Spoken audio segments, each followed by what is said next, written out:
project I'm going through now. So maybe I should show you guys the project. Let's check onto it. Okay, just give me 1 to 2 seconds.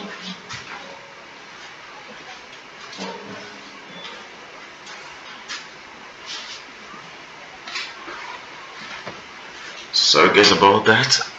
So let's load this. So what this do is this was created using Python. So this we can pick some few goods, like it is like a storage for like maybe any type of a company where they can store their data usage, maybe the customers, what they buy, what they do.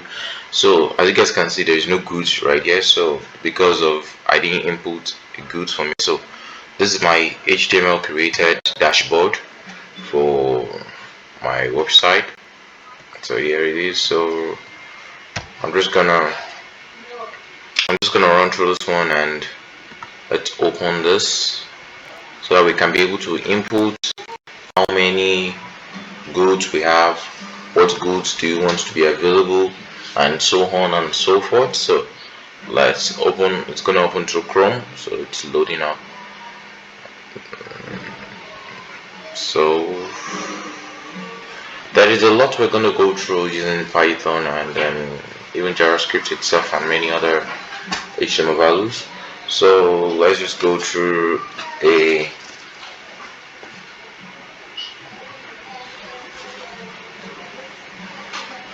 so it's loading up. So okay, so now we have it loaded up. As you can see, this is our dashboard with product name, availability, prices, remaining, stuff like that, data entry. And let's just go right here. Let's open this in the next tab. So this is where we're going to input the goods we have available. So let's assume it's a phone company. We have an Alcatel 1B capital. Then numbers of the Alcatel available 34. The price in dollars is, let's say the price is $100, and then let's build this up. So it said data submitted successful. By the time we come here, if we reload this, it's going to be in here. So because of these are the available products. So then let's go here. Let's reload our Python. Earlier, let's reload this. Okay, we have an issue with some path there, so that we can be able to see this very well. Let me just delete this.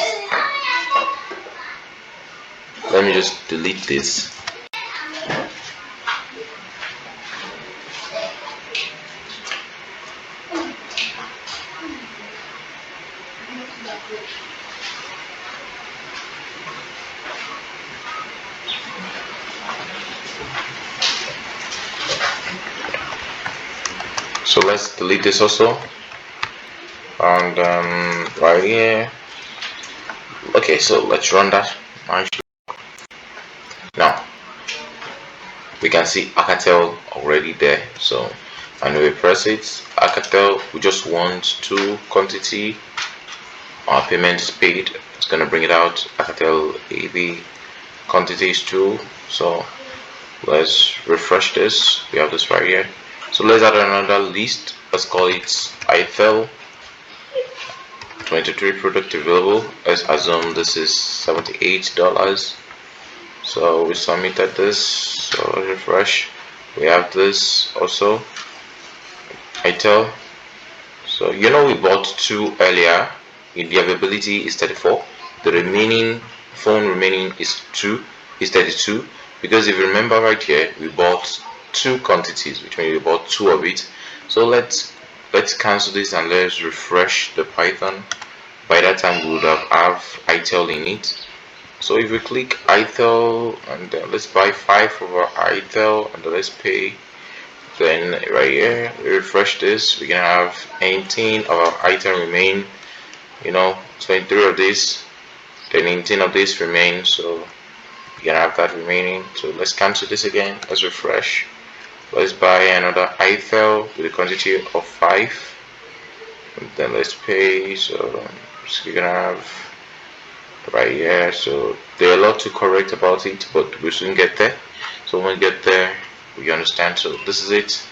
This is on the settings goes here. So well, this is just a project we embarked since the last time we talked. So let's go back to our main point of the class. Let me delete all of this.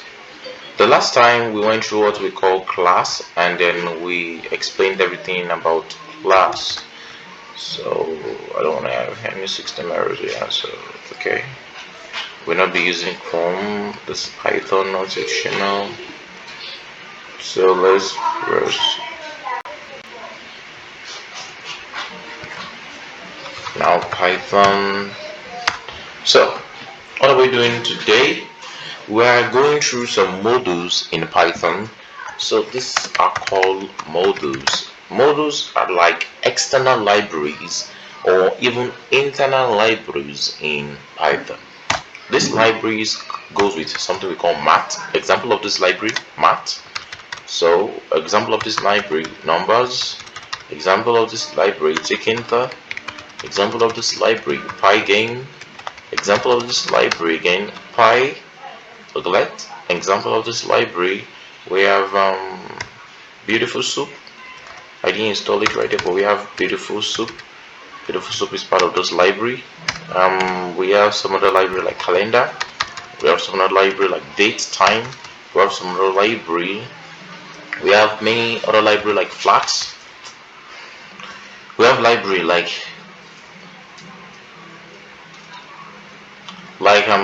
graph leaves. We have other libraries like HTML library and many other and so forth. We have many other library like JSON. We have library like keyboard.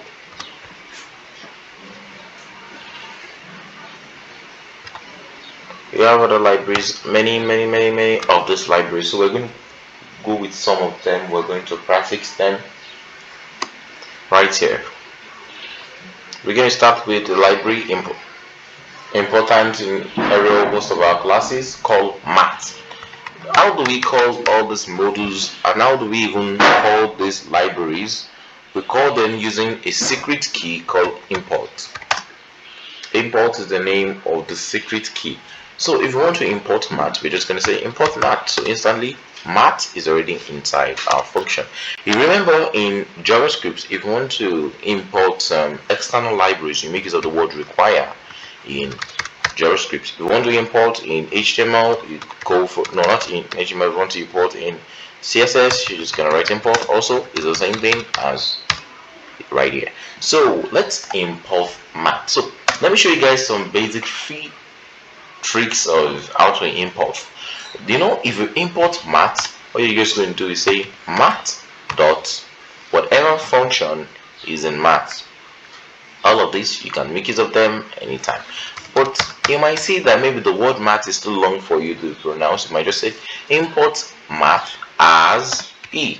So whenever you just press E, it's going to run everything that is in math.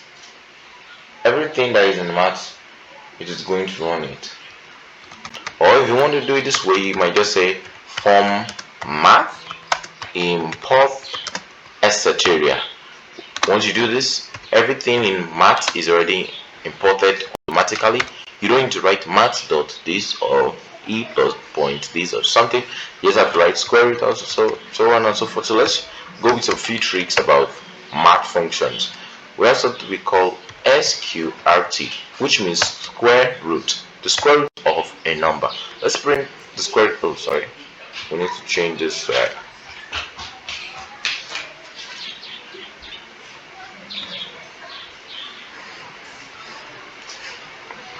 The square root of 9, if you printed this to be 3.0, as we all know mathematically, the square root of 9 is 3.0. The square root of 16.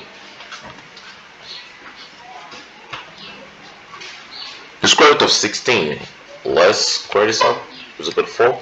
So on and so forth, and you can just say square root of 9 times square root of 16. Then when you see this out, it's going to bring 2.0.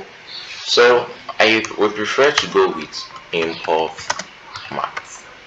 So for better functionality, so I can be able to see everything is going to bring out on its own. Pi, we know what pi is.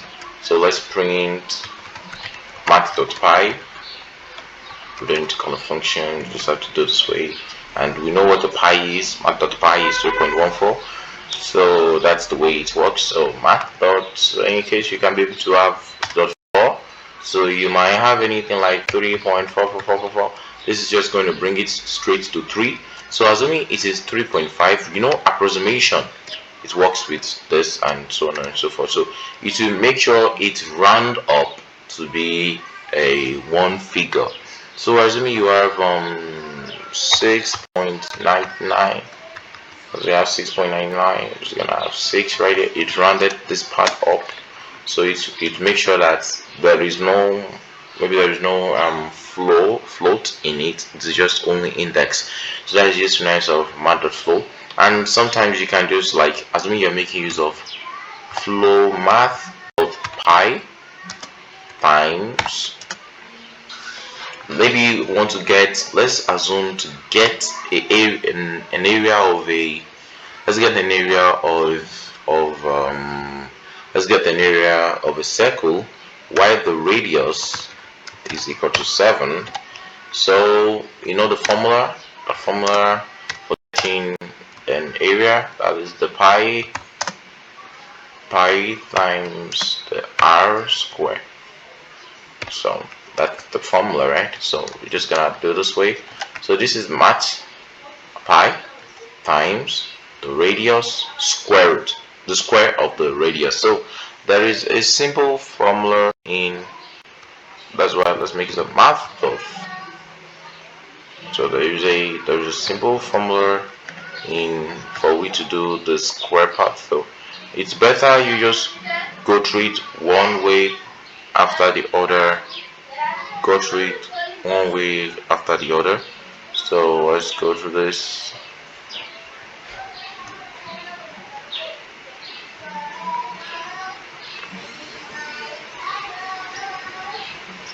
So let's make this a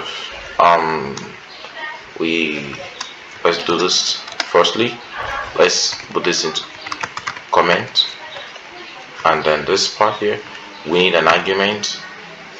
So exponential 2, you know what the exponential does? It's exponential, this part here. So this one, so we're not making it, this is not a right source for square root in pi. So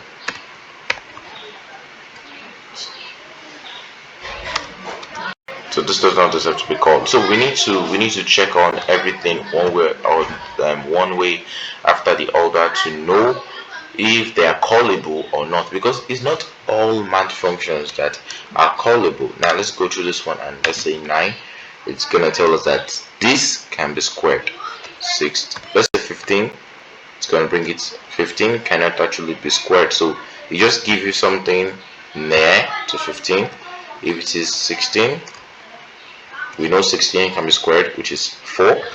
So assuming that this is 30, but 30 cannot be squared, so it's going to give you something near.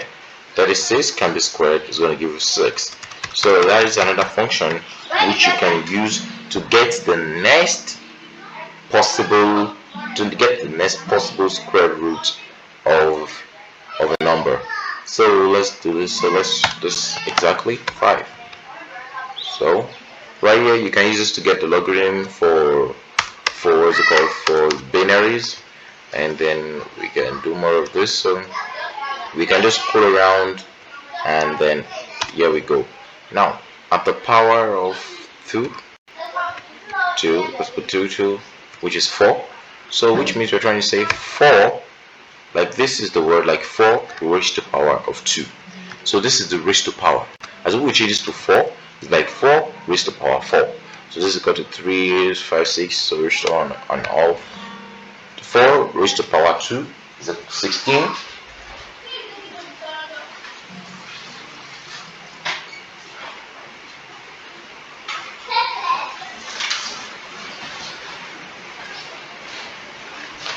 So sorry guys about that.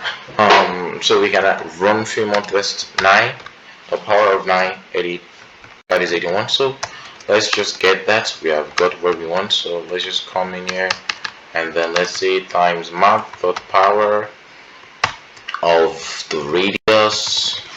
Now there's one secret, as we all learned the other time. We might have issue concatenating those things together, so we need to make sure that everything we need to do in math must always be in integer, because of it's not possible for you to say LO times 2. LO is not going to work because there is math does not go with text. So we need to make sure that it is actually, though we wrote this right here in number, but sometimes Python goes around and changes it into text, but though it's not actually in text. But for complete confirmation in your job, make sure you always put it in integer. And if you want to make sure that it's always in string, use this to turn it into string. So on and so forth. So let's continue on our blessed job. So here we have math dot power, and then we want to make this to be in the square root of 2.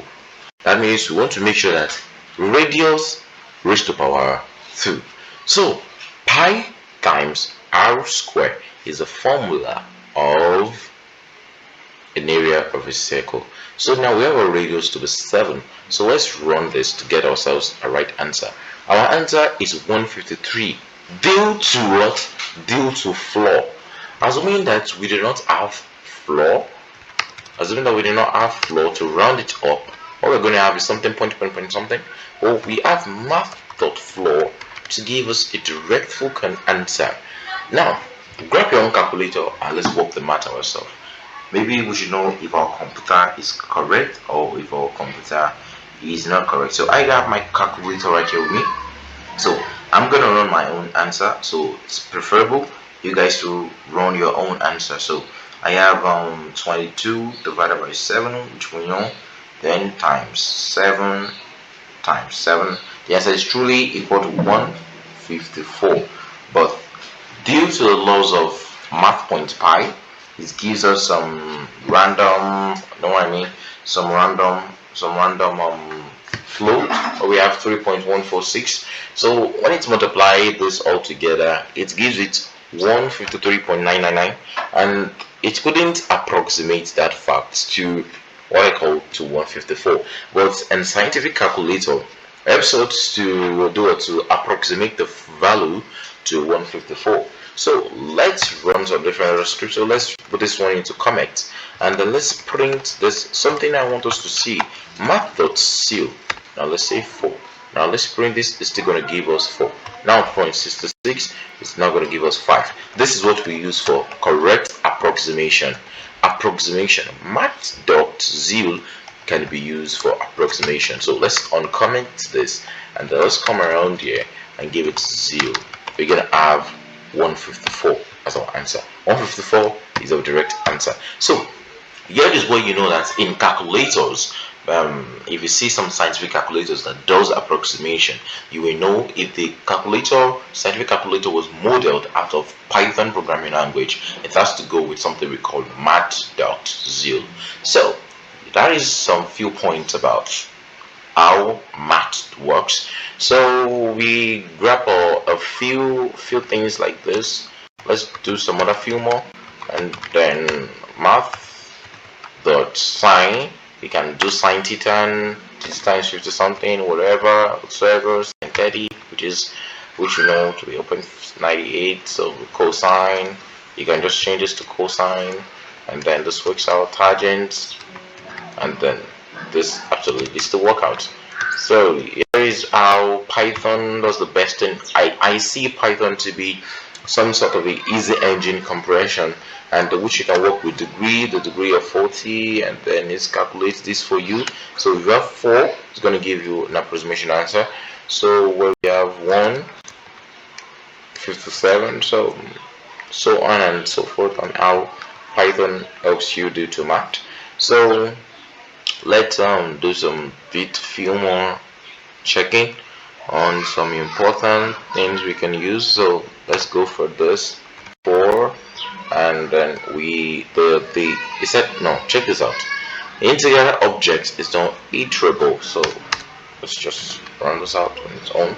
So this is a phantom area, so let's do this take one argument now. Float or index. So let's give it a float. Float object is not iterable. Sometimes we always have the type of issue with Python here, so it's not iterable. So it's like you're saying num is equal to 2 plus 2, and let's just do num. So it's not iterable to 2.2. So 4. Now here we have that. So it automatically help you to add those things together. Make 23 and 2. It's going to give us 25.4. So that is the way it's ultimately works. So this is nice too. So it's not going to work. You need to put it inside like a variable, or we have 25, 3, and then when you come here and just call that single variable, it helps you to solve everything in that variable. So here is another trick that I think you guys should know about, called sum. Sum can help you with this. It's gonna give you an integer answer.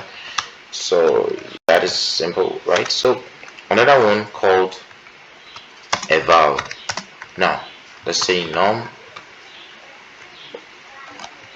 set eval must be in string. It's some eval in JavaScript can help you to create almost everything. Like assuming in the num you have 2 plus 2, eval is just going to come around and automatically helps you to plus that 2 plus 2 without you even telling it that I need you to help me.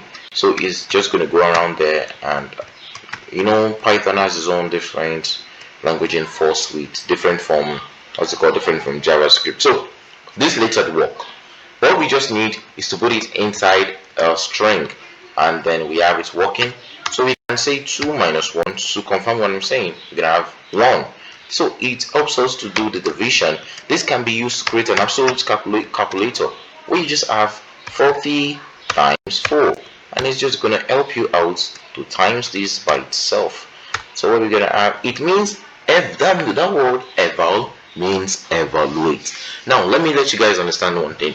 Don't think eval is from the math function. No, if you check here, you can see eval under the math. No, eval is a Python own function. Just as we have print as a Python function, so as we have function itself as a Python function, so those as we have def as Python function, and then so we have eval as a Python function. So where we can boot order function anyhow, we can write 90 divided by 5, and then eval is going to give us a correct answer. So this is what we make use of. This is just the main trick in the math functions and how to use the math itself. So let's delete this, and then let's go to the next level of the class. Let's go to something we call calendar. So let's import calendar. Now Python gives us more raw access to create calendars of our type. Any calendar we just want to know. So even want the calendar of the current date, current time, current moment. So we can create calendars of all these things like that. So let's go around and say calendar dot calendar open bracket. Let's print this firstly, and then let's close this bracket, and then let's open this bracket, and then the first day of this week, let's make it 4. And then we couldn't print what we actually even expected, but let's make this 12. So the first day of the week, or the first week, let's make this 1, and then so we gotta do that. So dot month,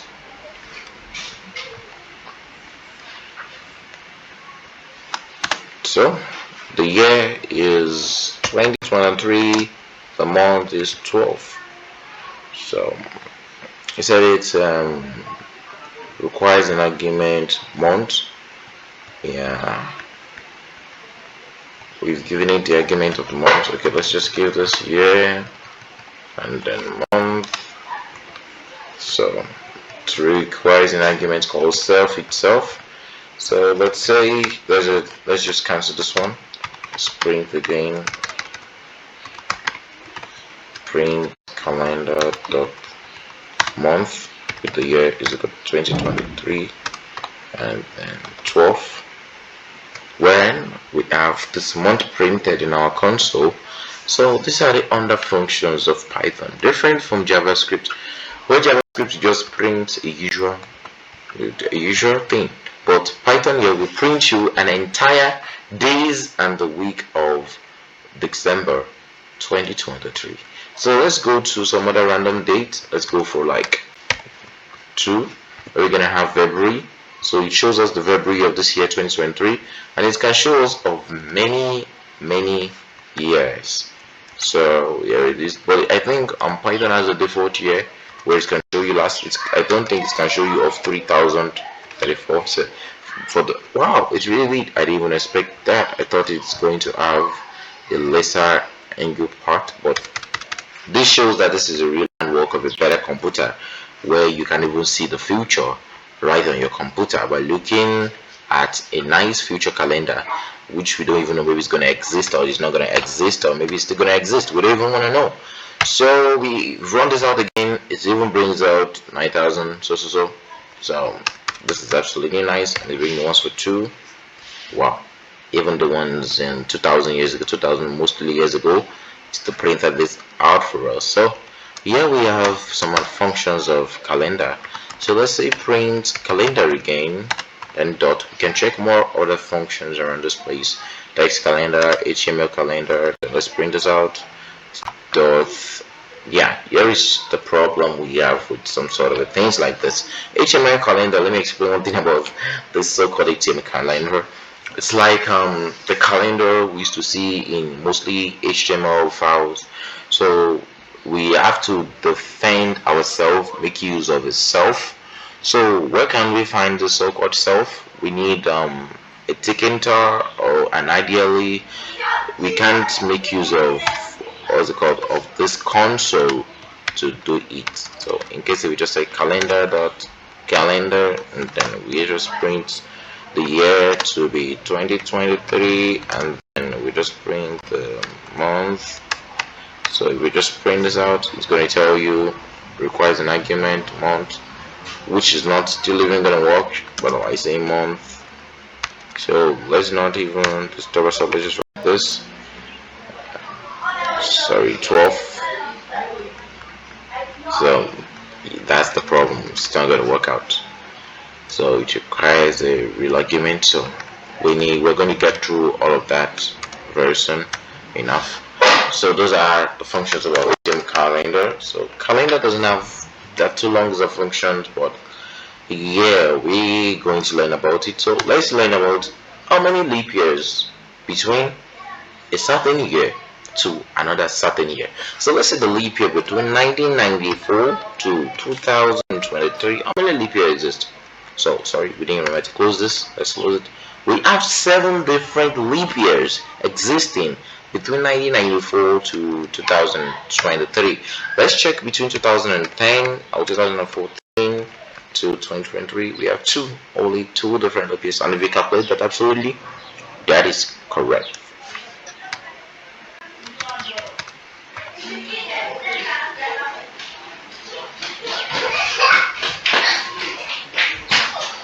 So let's go on with this one called the weeks of the day of 2023, month 12, date 7/16.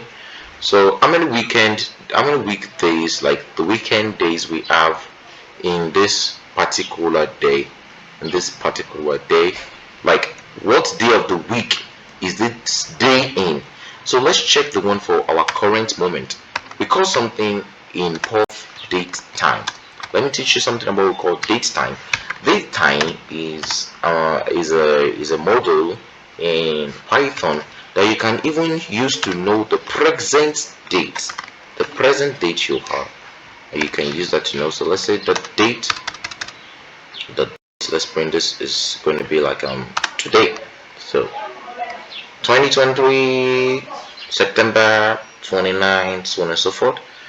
So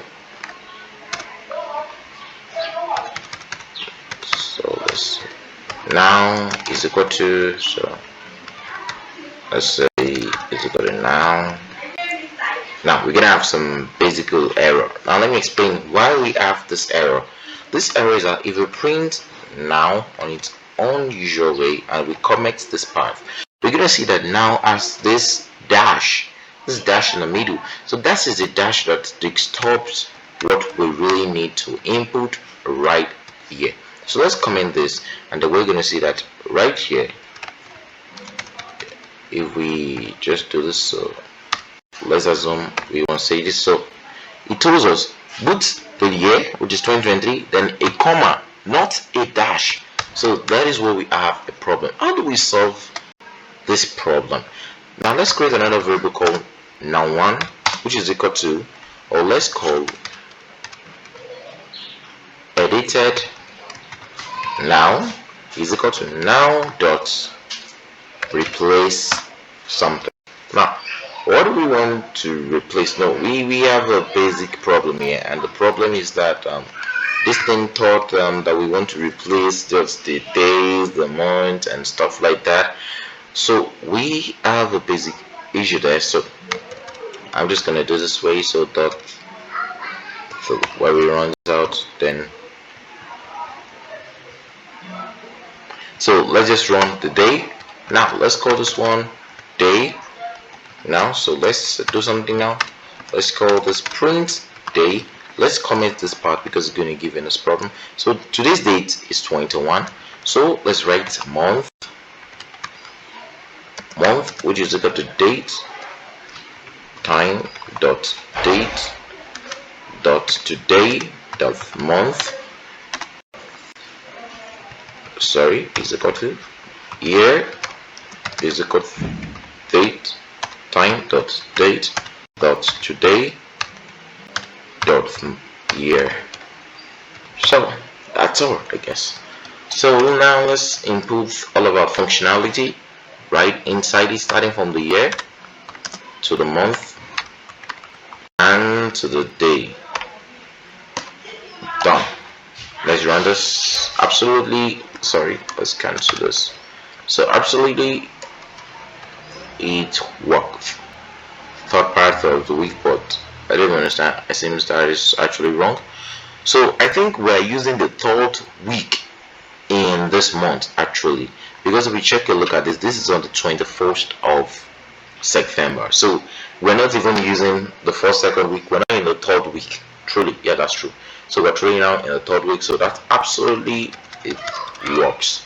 So we can actually find another one called the week. So in this week, let's find what we was. Okay, so let's look for week 31 with a width of 40. Let's see what it's going to bring out.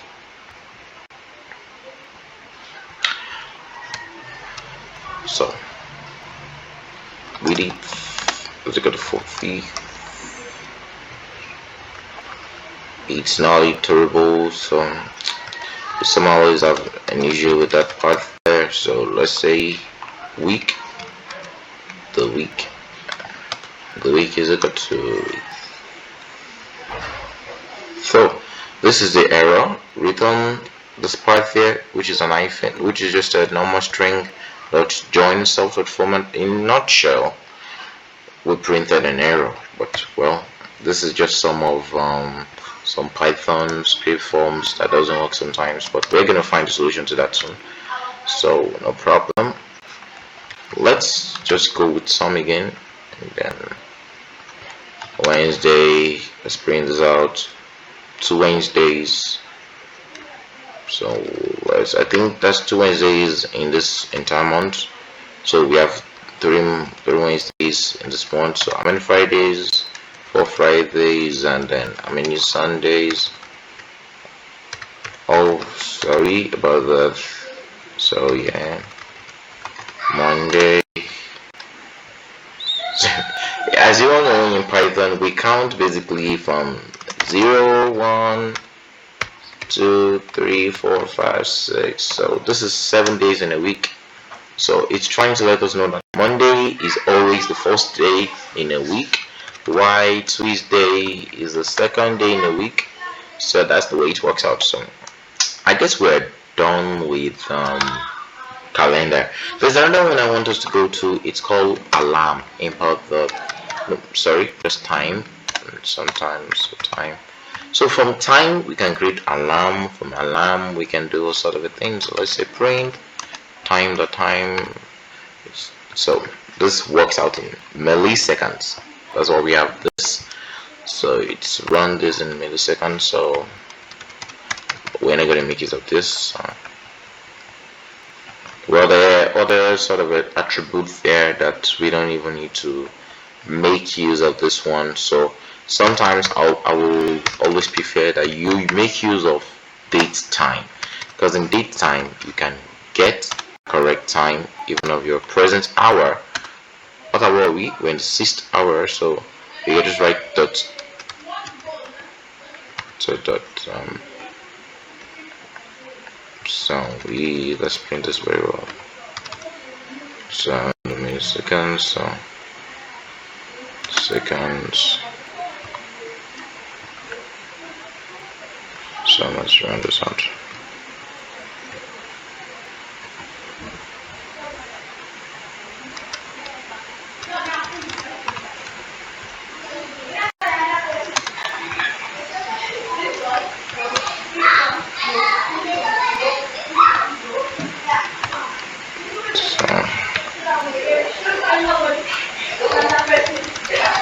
Let's check the argument needed.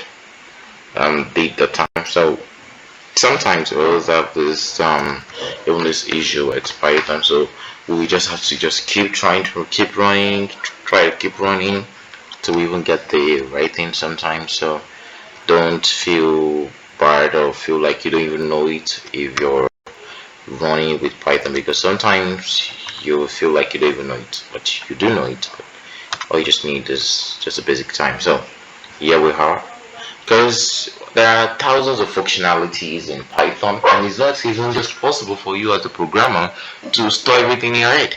You can only know the ones you are destined to know, and then the rest, even we as a programmers, we still go sometimes on YouTube, Google to check out some functionalities is where if you are right or wrong. So here we are with C43. So let's go to seconds. We can print even the seconds, print even the seconds, print even the second. So one thing I want us to do now, it's a project, and then I'm going to call this project alarm. I want us to create an alarm making use of date, time, and something we call Windows sound. So before we go with anything, I'm going to teach you guys the meaning of what a Windows sound does. So I'm going to import Windows sound. So Windows sound, I want you guys to listen attentively to this when you hear it. Beep. I want it to beep at a frequency of 200 with a duration of 20 seconds. Okay, you guys could not hear that, I guess. So let's make the seconds higher. I hope you guys are listening to that. Absolutely. It's a beep, and it's going to run for up to 200,000 milliseconds. That is approximately 200 seconds, 20 seconds indeed. So you can cancel that by just running. Yeah, let's run that because I'm not going to stop in here. Okay. So I run that, sorry. So that was it. I was able to cancel my play song and stuff like that. So here we go. We have other more functionalities here. We can play some sound. So sometimes at least I have an issue with that part here. So I want to do the flagging stuff. So I'm gonna do 2032. Some just let it be. This one sometimes you can use it to play. What's it called? To play the window sound, like the window sound itself. So we can sometimes use it to play the window sound. So let's say, so you hear that? You can use it to play a message beep. So like 999. So that is for the system, the auto. So that's too much, it's not gonna run. So the list of words can run last is 500. So 900, 1000, 2000. Just both fixing any possible figures. It's just gonna run it out for you. So that's it, and you can, well, this should just be now for now.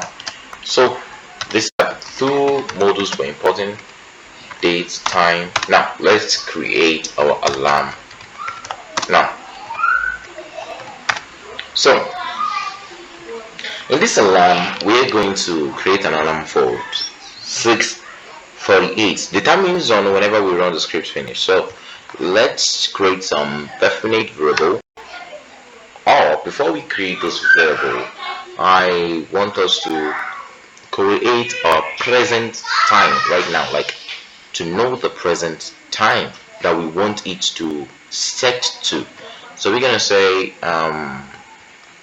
alarm. Okay, we're gonna make use of a while statement.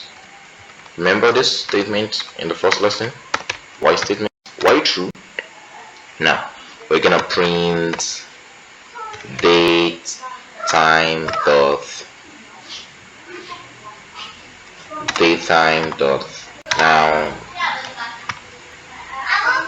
Yeah.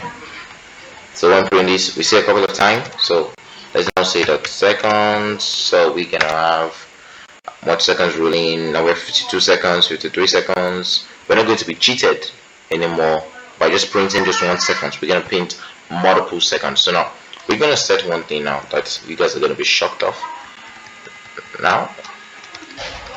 So let me put this thing into a variable called now is equal to. Now if now is equal to 60, print hello, print true, then do what? Then break.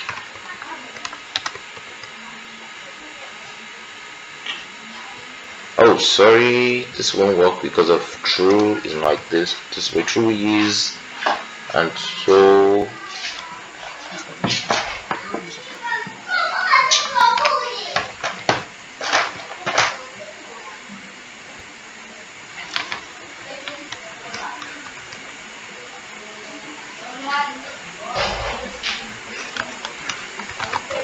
we're gonna wait till we have a result from that. So 59. It was actually 59, so let's check it out again. So we don't want it to break yet. No, we want it to break the moment after we have our result. So let's put it right here and call it break. So let it keep running.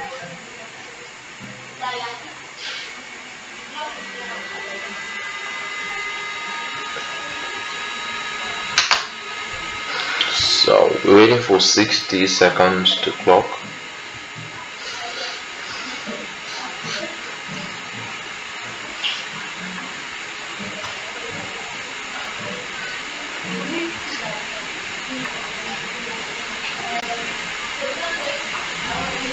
So 7 more seconds.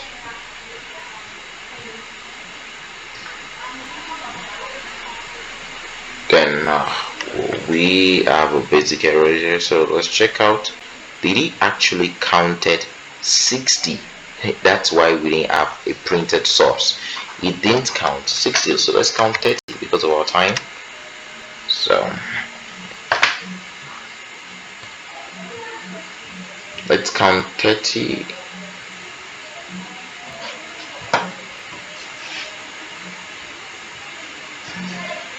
True. Now it printed true and it did one thing, it break. So that is the functions we gave to it. We asked it to break it immediately after we asked it to, immediately the moment we asked it to just stop. So this is what we're going to basically use to create our alarm. So let's run into it right now. So we give ourselves a basic time we want this thing to run through. So as you can see right here, we have this definite seconds right here, this definite minute. It's 51 minutes right now, so let's get this one to be minutes, and then let's say if now is equal to 52, then print it is print it is 6:52. Let's go. Now, so let's check out to see that.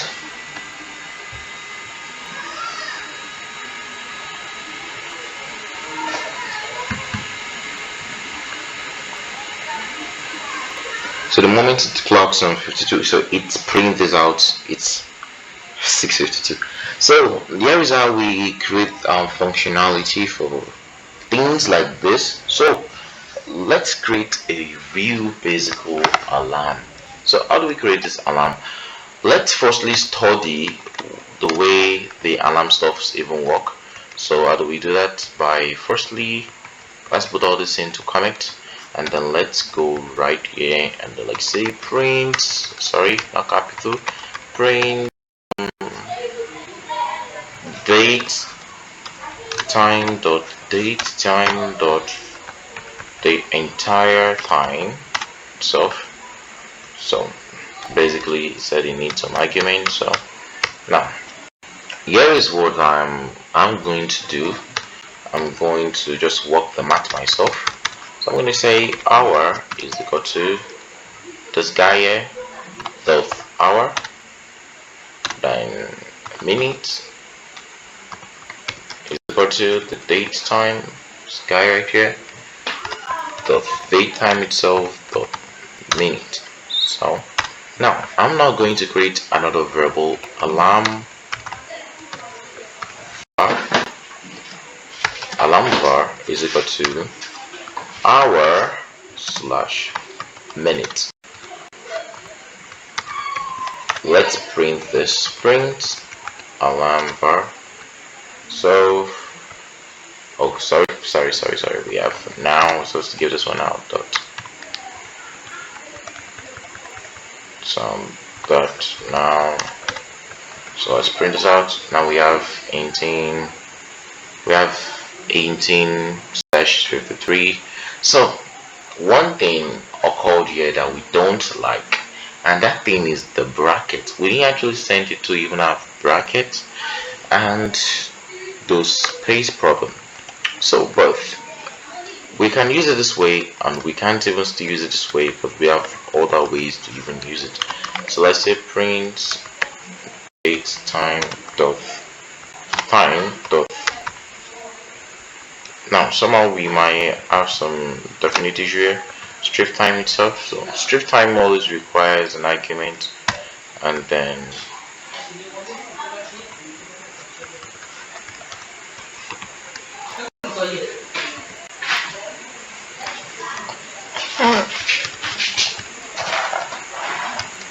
so strip argument right here.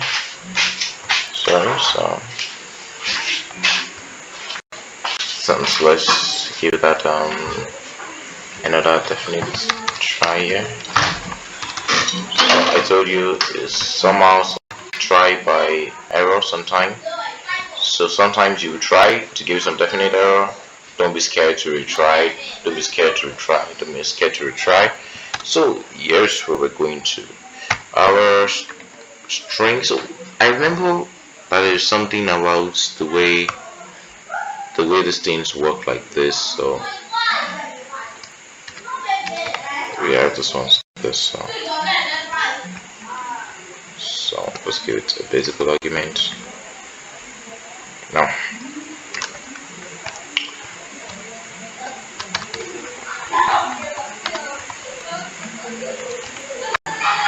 we're to strip the time, but we have an issue with the printing of even the time itself. So let's run this out. So here we have, but we want to just strip the time alone.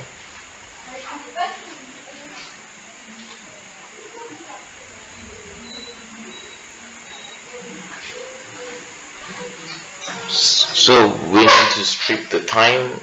We need to strip out like some definitely like the what's it called, the seconds, all the stuff. We don't need it in actually what we want to do. So we need to strip that out of them.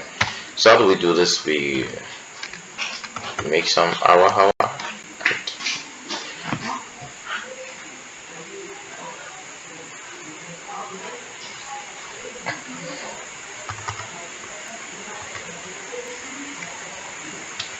Yeah, it says some invalid format. Yeah, so here we are. This is the way it's supposed to come out. So let's just delete this, and then right here we are. So we have, this seems like to be a very good looking time procedures, though it took us some moments before we can find this out, because I want us to go step by step on how to get these things. It's not an easy task to become a programmer, but by time we're gonna get used to it when we do this one way with the other. So if we do this thing manually, I want us to check it out on how it looks like. Is if it's like you do it manually and you didn't do it just that way, there is something you can use. Like there is a key right here called an F key. So when you use this, it's just going to work out. So right here.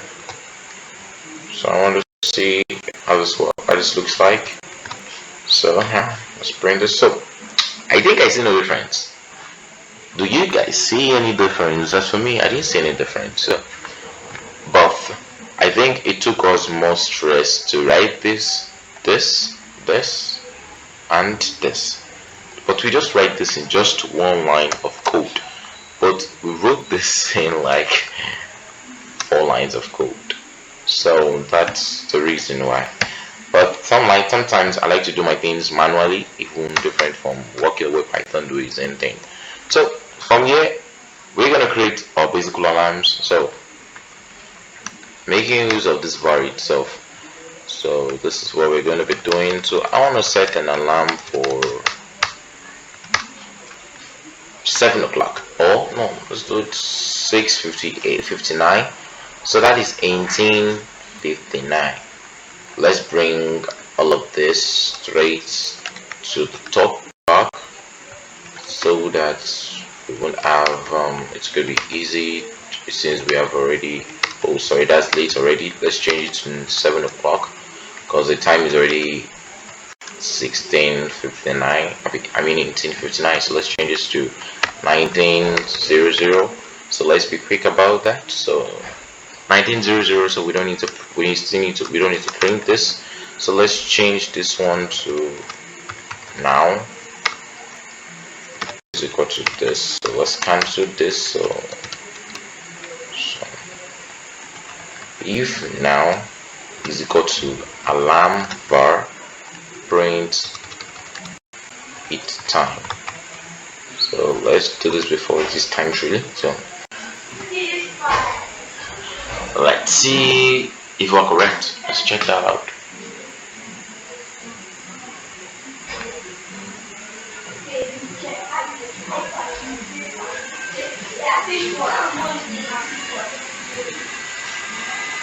So you see that's 7 o'clock. It's printed. It is true.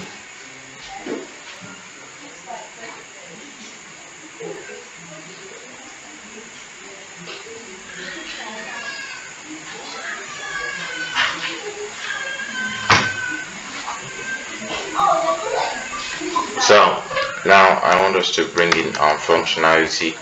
What we mentioned for the window to sound, window sound dot beep.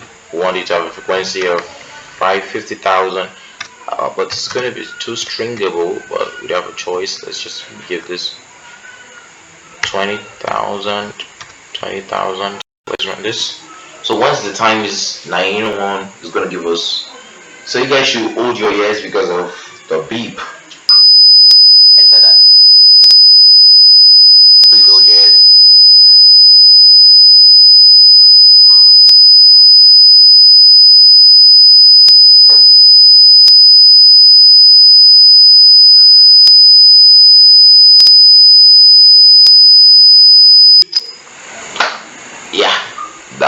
system beeping. So this is just a simple way to create a simple basic alarm. So you can use this even in some of your projects to create alarms. And well, I think we created these alarms with just if we let's count the script lines we use: one for importing, two, three, four. Let's delete this, five, six. This is not necessary too. So if we count them: one, two, 3, 4, 5, 6, 7, 8. We only used 8 line of code to create a basic alarm, and I hope you guys enjoyed this one. So I would like to show you guys just one more basic thing that we guys can just learn. It's something called a random number. So I'm gonna go import random. So I'm gonna say print random dot rand integer. I'm just gonna give it a definite part form. I want to print a random numbers from 1 to 9. I just want to print some random numbers. So it gave me 7 if I run, 9 if I run, 5 if I run, 6 if I run, 7 if I run, 5 if I run. So we can put this in a while loop. While to true. And it's just gonna run many random numbers out there. So and we can use, let's just run this out so we can have an error, injection error. So let's assume this is in a variable. Let's name this variable random is equal to random store or whatever, and then let's say for I in random print I. So one thing that I want us to understand here is that integer object is not iterable. Now there is a reason why that occurred, and the reason is that in this random object it cannot be iterable, by meaning it cannot go inside it and just pick some random numbers. Okay, assuming that we have 1, we want to do this, so it's not going to answer. But assuming it is in a list where we have 1, 2, 3, 4, much number, it's just gonna go in here and then run this out. But so since that is not occurring, it's not going to answer. It's not going to give us definite value.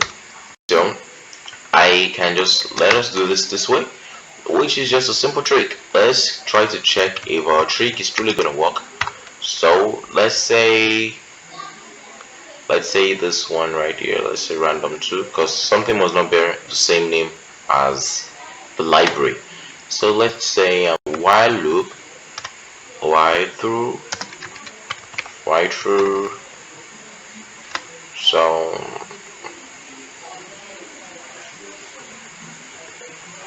let's create the random numbers in it.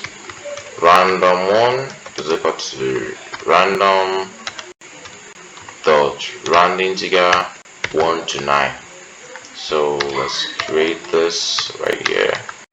So for the one in random 2, so it's gonna read the list in random 2. So now let's now see something. Random 2 dot append random 1. So let's trick the computer. Wow, we see it run a lot. So this is I. It's running I because of there is now a there's now loads of things in this random path here. There's now like we append the moment. Let me analyze it so it can be explainable. The moment random.rand integer push out some random values, maybe 2, we throw that 2 inside our random 2.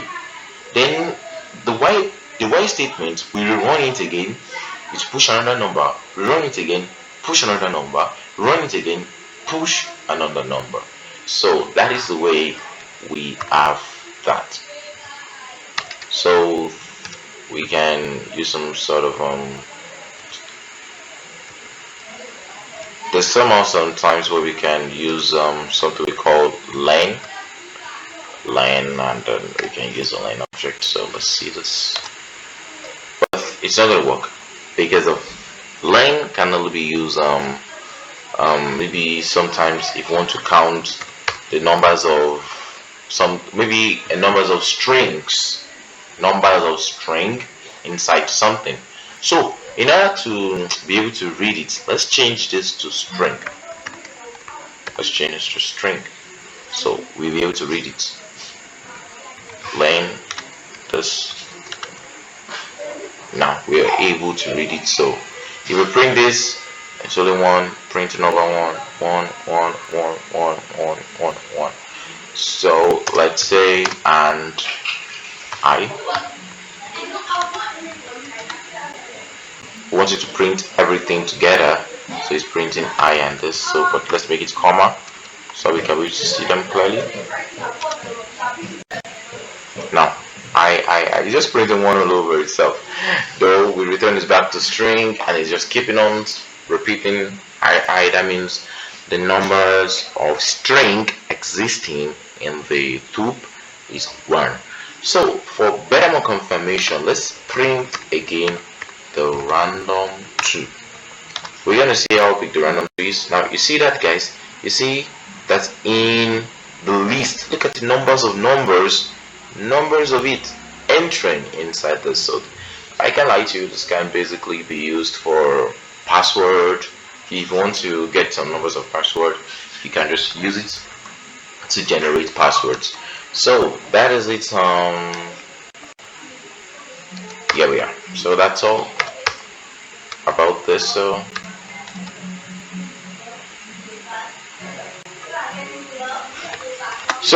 we can actually use this for generating passwords, like I said. So we can just use it to generate different sort of numbers. So we can say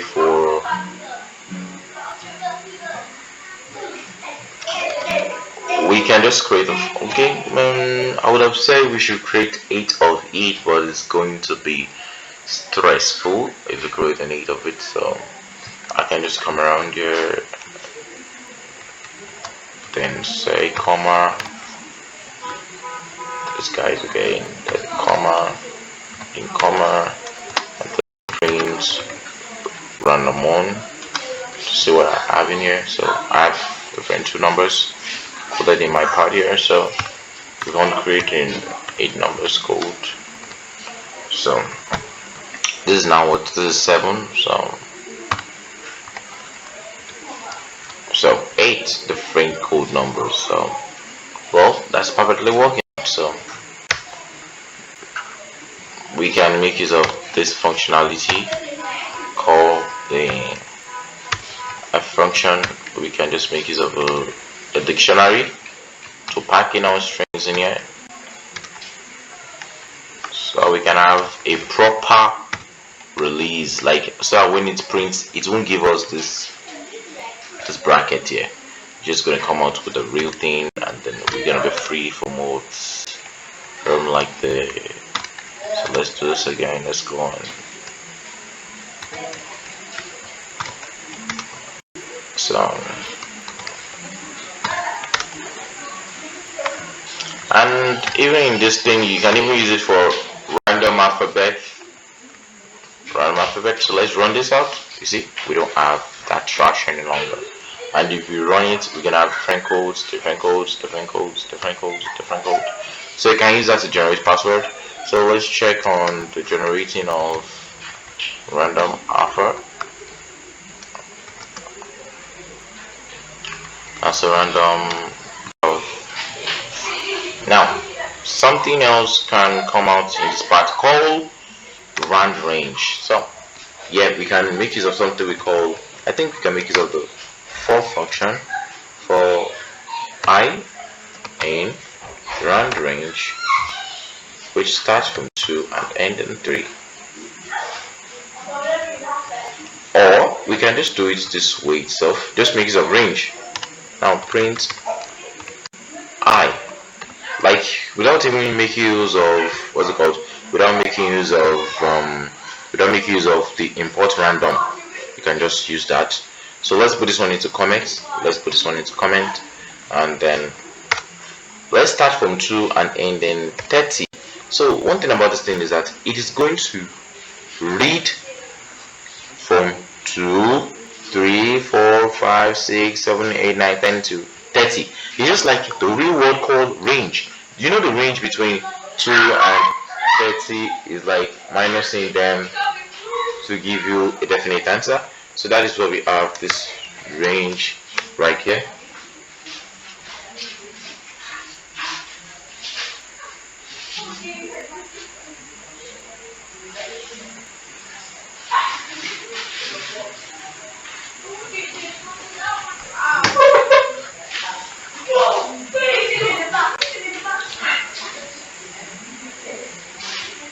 So let's try to, okay, let's create another part for that one. Let's call it random dot random. Now if we just print random dot random, it's just gonna bring random dot random, just gonna give you a random object. So let me tell you one thing, is that this random is just the equal thing as the random in JavaScript. So this random, the list of this random starts from 0.00 stuff to 0.99. That is the least of where we can get to. So you see, we didn't even get to 1. So if you want random to print an entire figure like 12 or like 14, or like, if you guys remember, we learned something in the math library. We called it math dot seal. So this is now times 40. We can have 23, 25, 34, 6, 20, 7. So this two print definite random figure. So let's do some other test in random. So seed. So let's do this. Let's check. So all we need is a string, or as you guys can see, it said integer, float, or string, or so on and so forth. So let's put the string.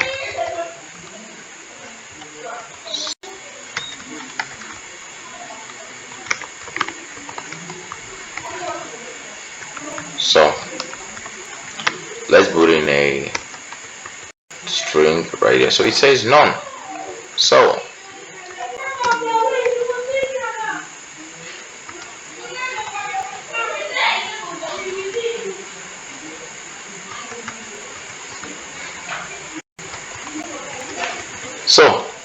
let's go on with this part here. So the seed is not actually even most used in, what's it called, in Python for best so for best usage, you actually just make use of random.rand integer. So that is mostly used. So there is something about this one right here. We're going to create a sequence. In this sequence, you can call it 0, 4, 5, 6, no matter whatever. And then we create another one. You can call it this and this. I'm sorry, this and this and this. Then this, then this, then this. So let's run this out. So now takes 2, but 3 was given. So let's cut this short. Now,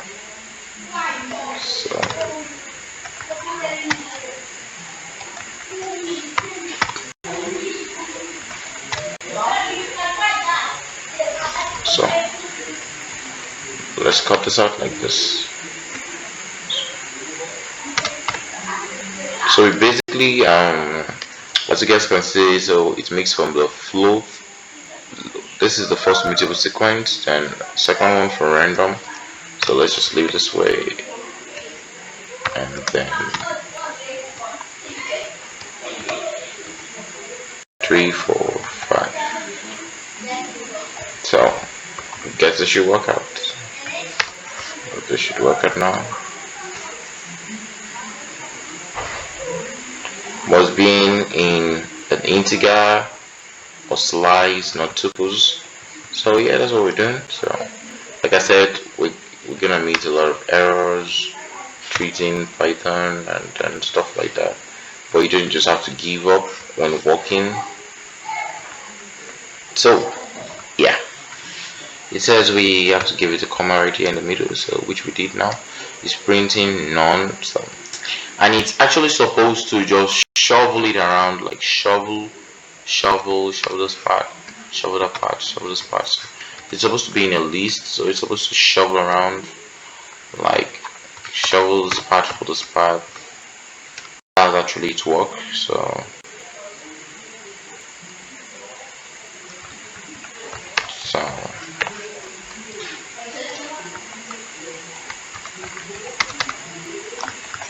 let's see.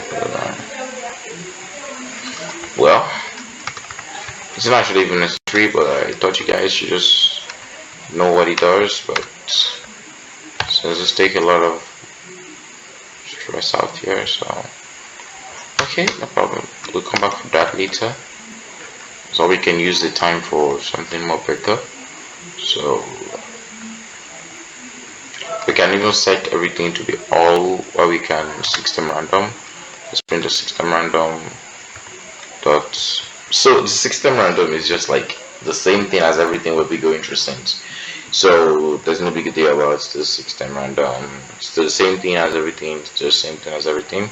So let's go through this one. 6. Yeah. Okay. Yeah. Though the keyword will be something different than that. So let's within the block. Sorry. So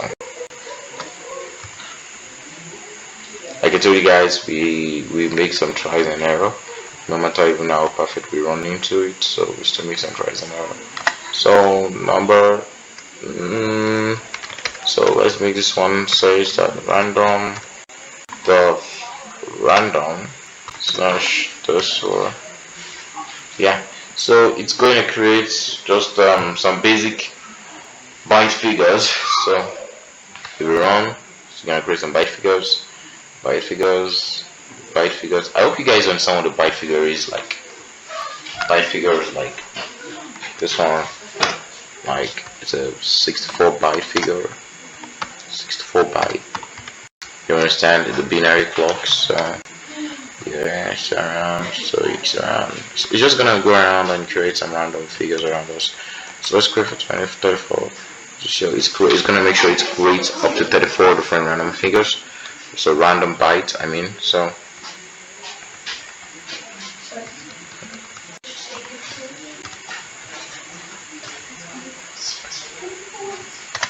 even this one. So it creates this random figures again. So this one is gonna go around and create some random figures around. So that's just the way it works. So I hope you guys understand what it works like. So even for the shovel part, let's just create random. You know, when we printed random earlier, it just brought out some random figures. So let's do this out. Yeah, same issues. So this out. Okay, no problem. So I guess that should be all for now. In the other class, we explain more things that we still need to catch up with. Though I would like to have explained more about some other what's called other functionalities, but time wasn't enough. There's already 1 hour 14 minutes. So we continue the other classes later. But for a hint, the next class we're gonna go into is what we call Tkinter, ThoughtFul, PyCharm. So PyCharm, Pygame, sorry. So example of that Tkinter, I'm going to give you guys a reasonable example right now. So example of that Tkinter is this one. So this is a Tkinter for, sorry, let me open this one up. Run main. So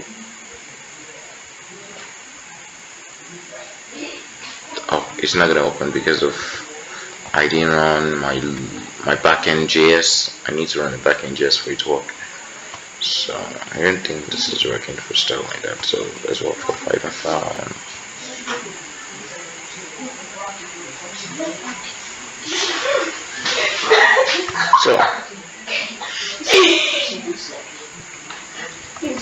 So let's run this one. Now here is a Python. There's a Tkinter file. So you see this is a Tkinter. We call it a GUI. We call it a GUI. So GUI is like I will explain the meaning of that GUI. So a GUI is like a basic fold that maybe like an application where you can be able to view things, you can be able to view some things. So I will make an example of that GUI right here.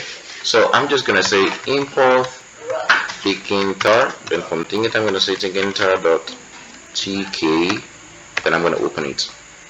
Yeah, so sorry. Let's open this one or that one. Let's run this one. So now we're gonna call this tk is equal to this. Now we're not gonna say tk.main loop. Now you see we have this right here. So in this GUI we can be able to express our codes inside this GUI where we can write some other functionality. This is where we create an